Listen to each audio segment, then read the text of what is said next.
If you want to understand the true meaning of going above and beyond, you look at the Korean War, a conflict that was often brutal, fast moving, and absolutely unforgiving. Today, we're heading to the rugged, frozen hills of Korea to talk about a Marine who took a desperate situation and turned it into a testament of pure, raw courage. We're talking about Corporal Charles Gene Abrell. Last episode, we looked at the brutality of the Civil War at Gettysburg. Today, we're looking at what happens when the lines break and one man decides he's the only thing standing between his squad and total annihilation. Charles Gene Abrell was a kid from Terre Haute, Indiana, a guy who knew the value of hard work. He enlisted in the Marine Corps in 1948, right after the start of the Cold War.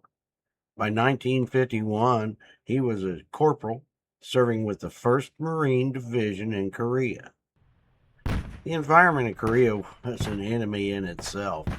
Temperatures were sub-zero, the terrain was vertical, and the enemy was constantly shifting.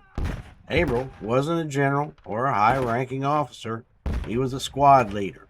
He was the guy who had to keep his men moving when their boots were frozen to the ground and the enemy was watching from every ridgeline.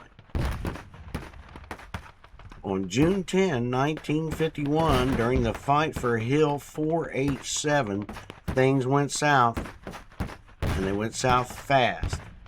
Abrell's platoon was pinned down by a brutal barrage of machine gun fire from a well-fortified enemy position. They were stuck, and every second that they stayed there, more men were going down.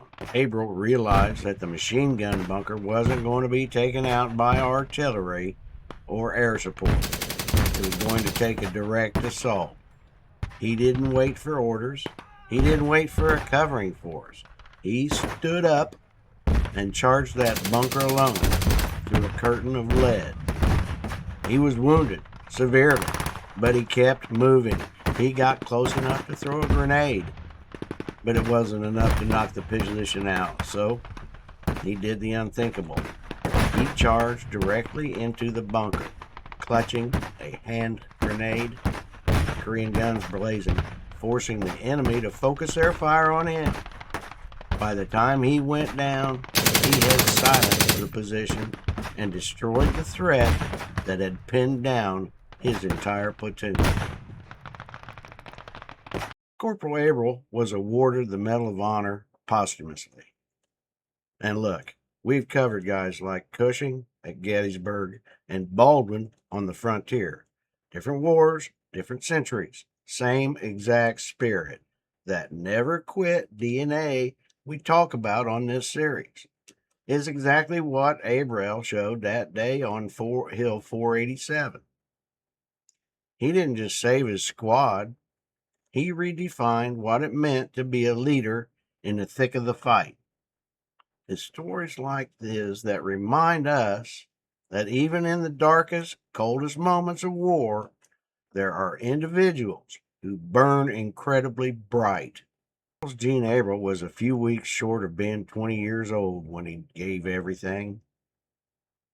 If you missed our last episode on First Lieutenant Alonzo coaching, go back and check the archive.